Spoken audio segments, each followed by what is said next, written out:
Bonjour, cette leçon porte sur l'enregistrement des factures. Donc plus précisément, nous allons voir comment enregistrer une facture de doigt chez le client et chez le fournisseur. Donc la facture de doigt est la facture que doit payer le client à son fournisseur. Et nous allons enregistrer également une facture d'avoir dans le cas d'un retour de marchandises. Alors, prenons un premier exemple. Donc nous allons imaginer que notre entreprise a réalisé l'opération suivante. Donc le 1er octobre, nous avons donc un achat de marchandises de 8 000 € hors taxe avec une TVA à 19,6%. Donc la facture simplifiée nous est fournie ici et nous allons l'enregistrer successivement chez le client puis chez le fournisseur. Alors nous commençons chez le client. Donc, nous allons enregistrer cette facture le 1er octobre de l'année N. Donc pour le client, il s'agit bien évidemment d'un achat de marchandises que l'on va enregistrer dans le compte 607 au débit pour 8 000 € hors taxe. La TVA est une TVA déductible sur autres biens et services pour 1 568 €. Et au crédit, nous allons constater la dette sur le fournisseur à qui nous devons donc le montant TTC, 9 568 €. Passons chez le fournisseur, donc, en supposant que l'opération soit enregistrée le même jour. Donc, pour le fournisseur, il s'agira bien évidemment cette fois-ci d'une vente. Donc, je vais utiliser ici 707 ventes de marchandises.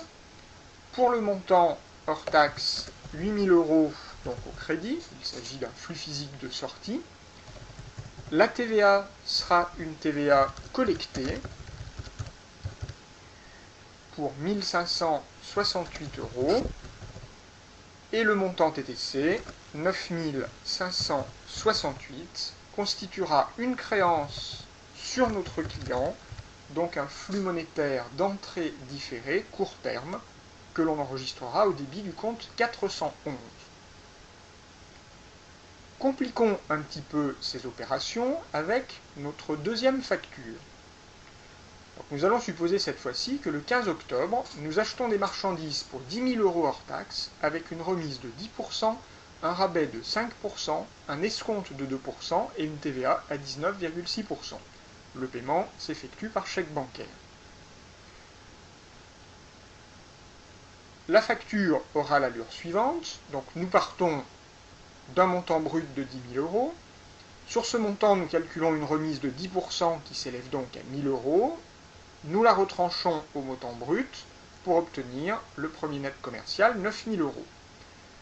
Les réductions se calculant en cascade, c'est ce montant de 9 000 € qui sert de base au calcul du rabais de 5%.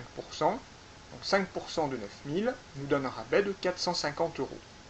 Nous le retranchons du premier net commercial et nous obtenons le deuxième net commercial, 8 550 €. Ce montant sert de base au calcul de l'escompte, qui s'élève alors à 171 € et nous retranchons cet escompte du deuxième net commercial pour obtenir le net financier, 8 379 €. C'est sur ce net financier que nous calculons la TVA à 19,6%, nous l'ajoutons au net financier et nous obtenons le net à payer TTC, 10 021,28 €. Enregistrons cette facture tout d'abord chez le client. Donc nous allons l'enregistrer le 15 octobre de l'année N. Pour notre client, il s'agit d'un achat de marchandises. La règle est la suivante. Il va falloir enregistrer directement le dernier net commercial.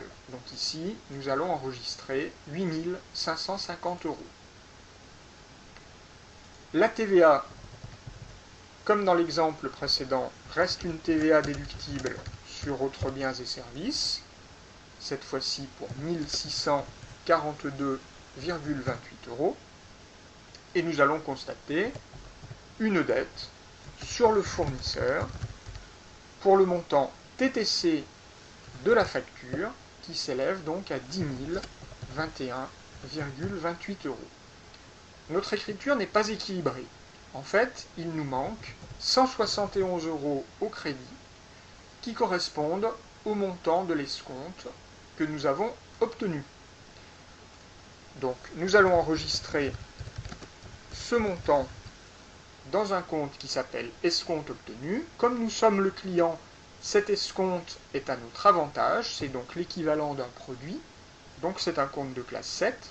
Et comme l'escompte concerne le mode de paiement, il s'agit d'un produit financier, donc un compte 76. Le plan comptable nous donne en fait le numéro 765. De la même manière, nous pouvons enregistrer cette opération dans la comptabilité du fournisseur. Pour le fournisseur, il s'agit d'une vente de marchandises. Nous appliquons la même règle et par conséquent, nous enregistrons directement au crédit le deuxième net commercial qui s'élevait ici à 8 550 €. La TVA est ici une TVA collectée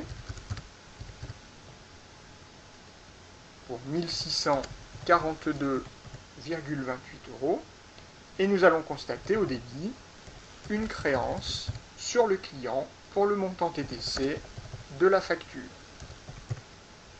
Comme au-dessus, il nous manque 171 € cette fois-ci au débit pour pouvoir équilibrer notre écriture. Nous sommes chez le fournisseur, donc l'escompte a été accordé. Par conséquent, pour le fournisseur, il s'agit de l'équivalent d'une charge financière, et plus précisément, il s'agit du compte 665, escompte accordé. Alors, je suggère de noter, d'enregistrer les escomptes obtenus et accordés en tout dernier lieu, de manière à pouvoir vérifier l'équilibre de l'écriture.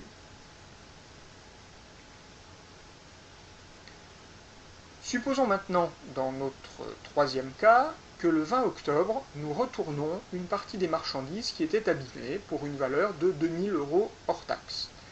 Le fournisseur établit le jour même une facture d'avoir.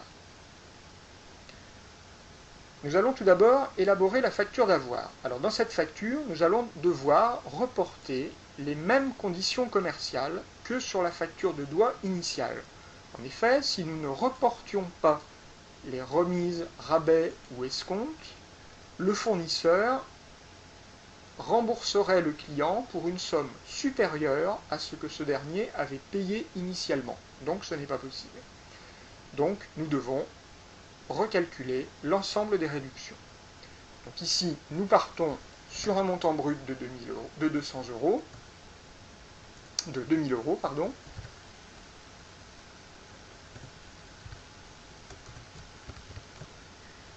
Donc une remise de 10%, cela va nous donner 200 € que nous retranchons pour obtenir le premier net commercial, 1800 €, qui sert de base au calcul du rabais.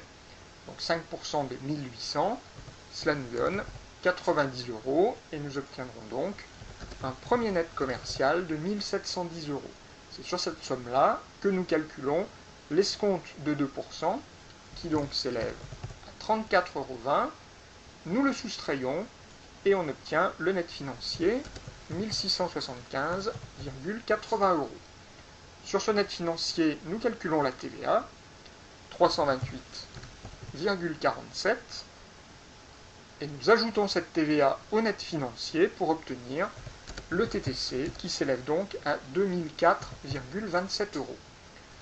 Ce montant n'est pas dû par le client, il est dû par le fournisseur. C'est la raison pour laquelle nous n'allons pas marquer devant ce montant net à payer, mais une mention différente qui peut être, par exemple, net à votre crédit ou net à rembourser.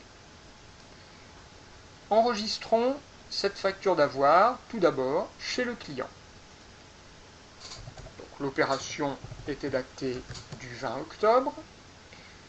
Il s'agit en fait, dans la comptabilité du client, d'annuler une partie de l'achat qui avait été fait le 15 octobre. En fait, cette fois-ci, les marchandises vont du client au fournisseur. Par conséquent, comptablement, il va falloir inverser les flux.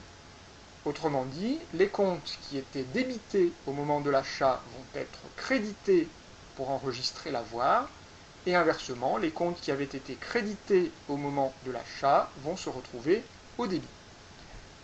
Cela va se traduire de la manière suivante. Le compte 607, achat de marchandises, que nous avions débité, se retrouve donc au crédit et nous appliquons le même principe que précédemment, à savoir que nous allons enregistrer directement le deuxième net commercial, 1710 €. La TVA déductible sur autres biens et services doit être également régularisée et va se retrouver au crédit pour un montant de 328,47 €. Et au débit, eh bien, nous allons diminuer le montant de la dette qui avait été constaté sur le fournisseur, et ce pour le montant TTC de la facture d'avoir. Et pour équilibrer, il va nous falloir rajouter le montant de l'escompte au débit. Chez le client, initialement, il s'agissait d'un escompte obtenu, donc nous allons reporter ce même compte ici. Raisonnons de la même manière pour passer l'écriture chez le fournisseur, donc dans notre hypothèse à la même date. Cette fois-ci, le compte 707, vente de marchandises, qui avait été crédité au moment de la vente, va se retrouver au débit pour le montant net commercial. La TVA collectée est également régularisée au débit pour 328,47 €. Et au crédit, nous allons diminuer le montant de la créance sur le client pour 2004,27 €. Et pour équilibrer, nous allons reporter au crédit le montant de l'escompte que nous avions accordé à notre client.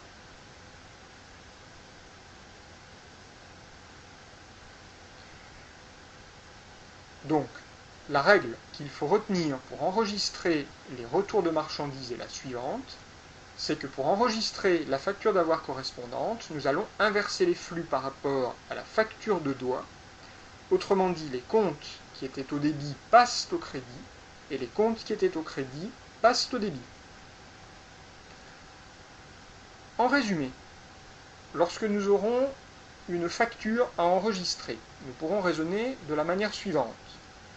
La première question que nous devons nous poser est la suivante: s'agit-il d'une facture de doigt ou d'une facture d'avoir? S'il s'agit d'une facture de doigt, concerne-t-elle un achat? Auquel cas, nous allons débiter un compte de classe 6. Concerne-t-elle une vente? Dans ce cas, nous allons créditer un compte de classe 7. S'il s'agit d'une facture d'avoir, nous allons inverser les flux.